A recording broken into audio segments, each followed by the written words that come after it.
Good morning, viewers. Thank you guys for tuning in on another episode of The Breakfast Show with Marisha LaShay.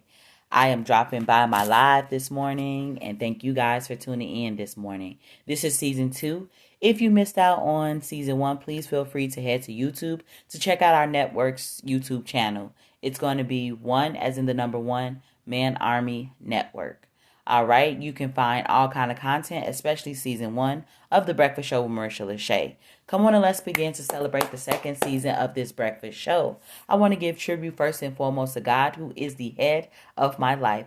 I would also like to give a shout out to my parents for the morals and everything that they have instilled in me and my principles.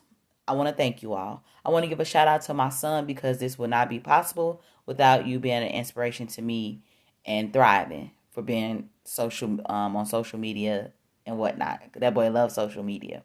Meanwhile, between while, I also want to give a shout out to my constant supporters. You all know who you all are, and let's get going.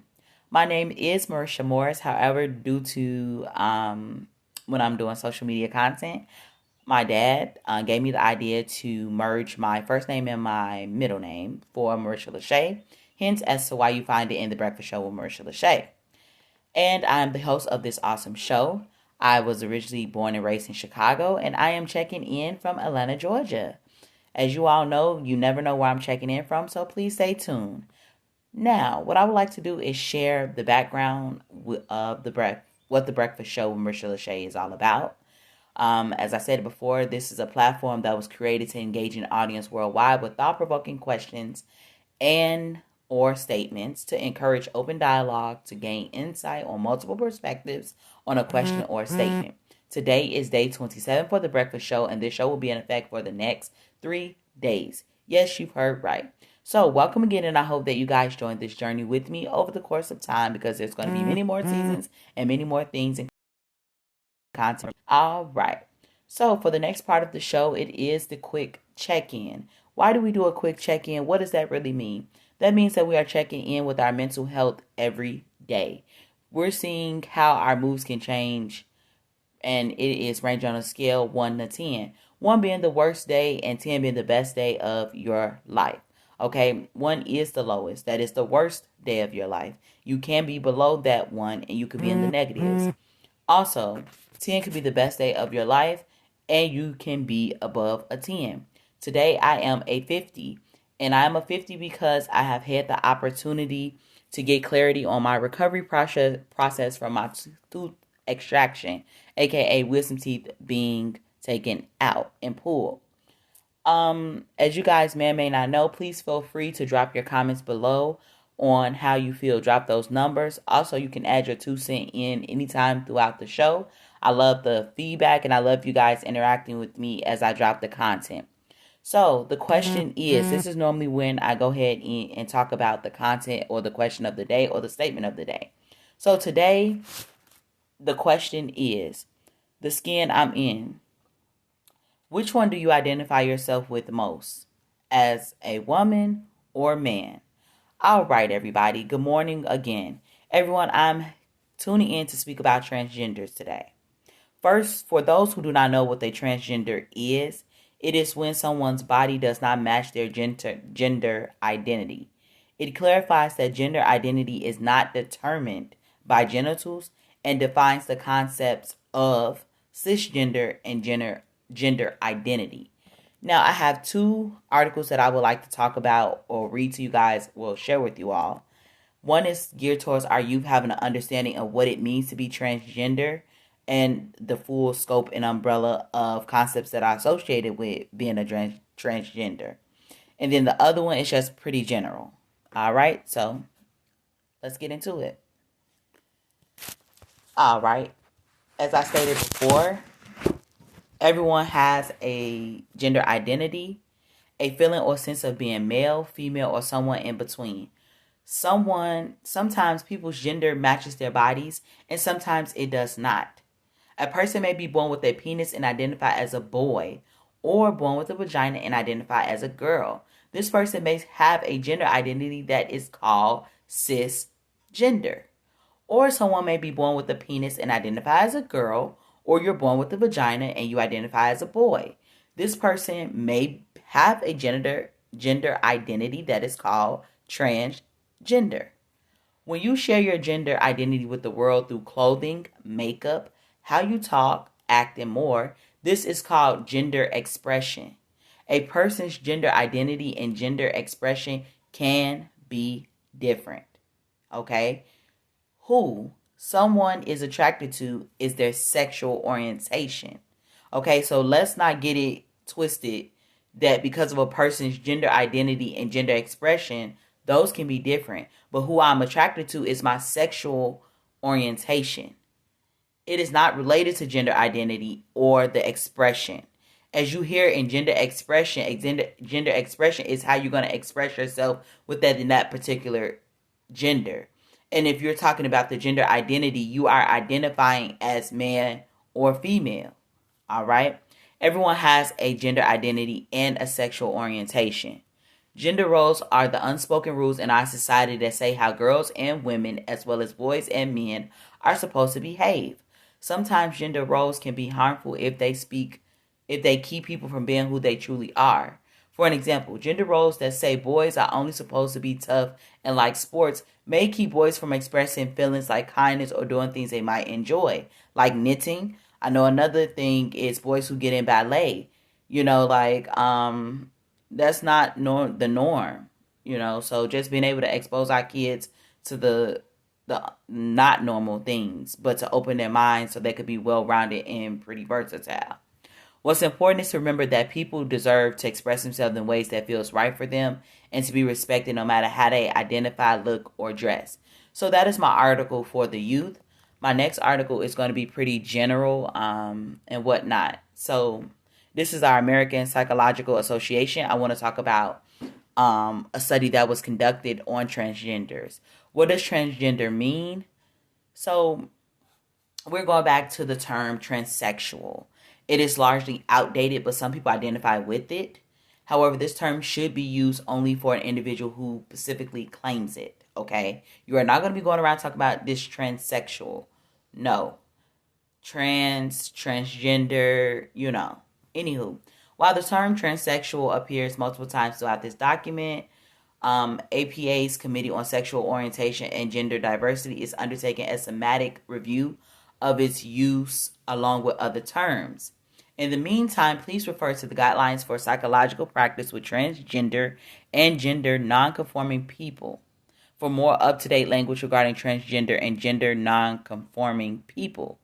Transgender is an umbrella term for people who gender identity, gender expression, or behavior does not conform to that typical associated with that sex to which they are assigned at birth. Gender identity refers to a person's internal sense of being male, female, or something else. Gender expression refers to the way a person communicates gender identity to others through behavior, clothing, hairstyles, voice, or body characteristics. Trans is sometimes used as shorthand for transgender.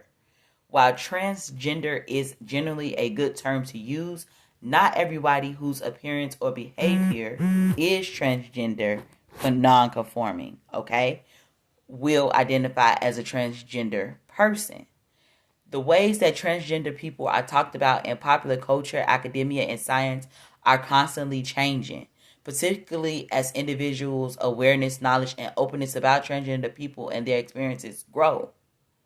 So, a couple of questions. What is the difference between sex and gender?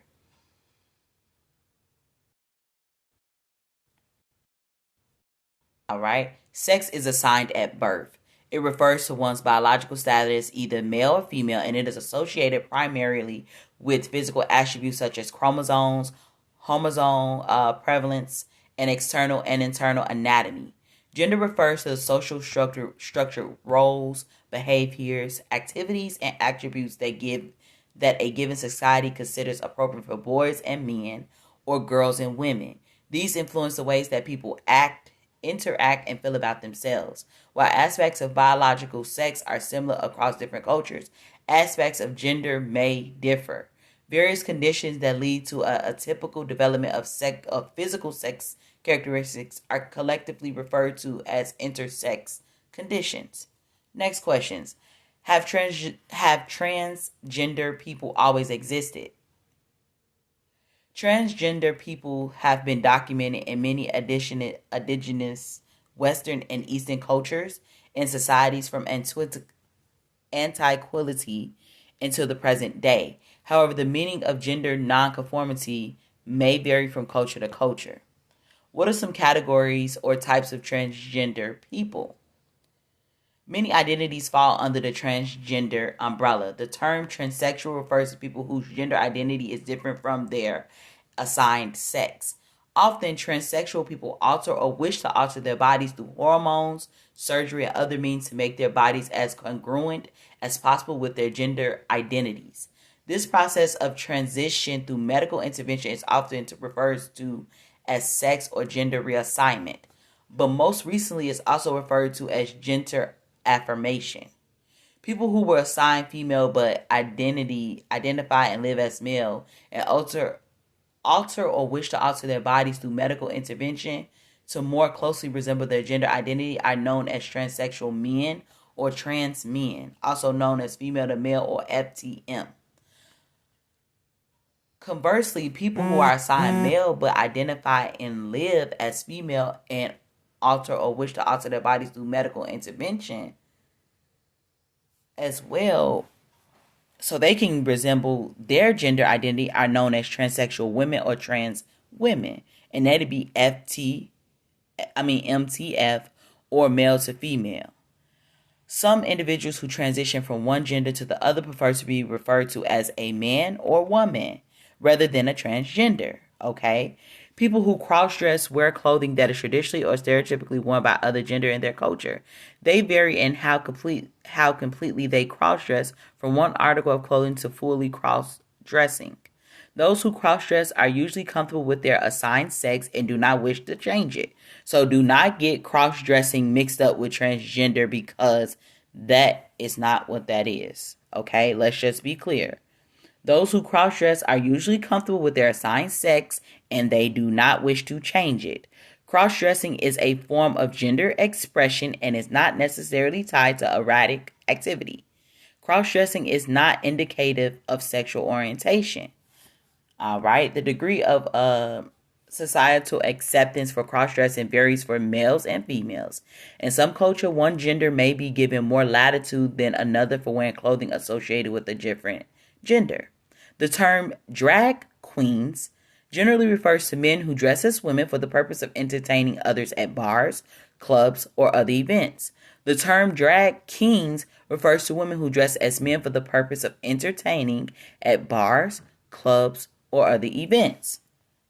Genderqueer is a term that some people use to identify their gender as falling outside the binary constructs of male and female. They may define their gender as falling somewhere on a continuum between male and female, or they may define it as wholly different from these terms. They also request that pronouns be used to refer to them that they are either masculine nor feminine, such as instead of he or she or her instead of his or her. Some genderqueer people do not identify as transgender. So that's another category of people that ain't saying I'm about to go ahead and get this sexual this medical intervention done.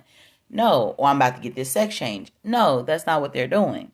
Other categories of transgender people include multigender, gender nonconforming, third gender, and two-spirit people.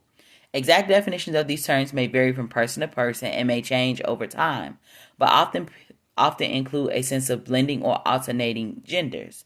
Some people who use these terms to describe themselves see traditional binary concepts of gender as restrictive.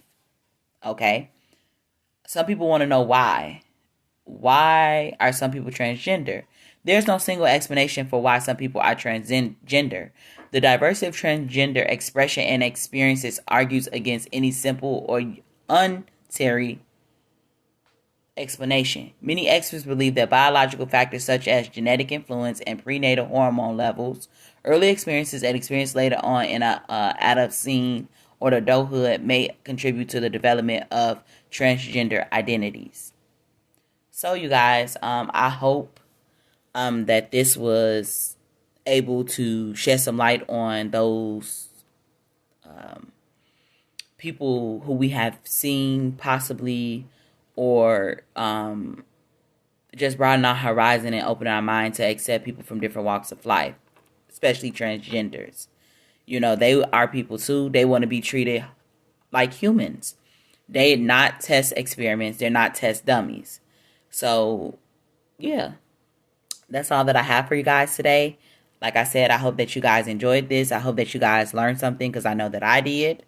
You guys have a awesome, terrific Tuesday. I will see you guys tomorrow on the Breakfast Show with Marisha LaShay.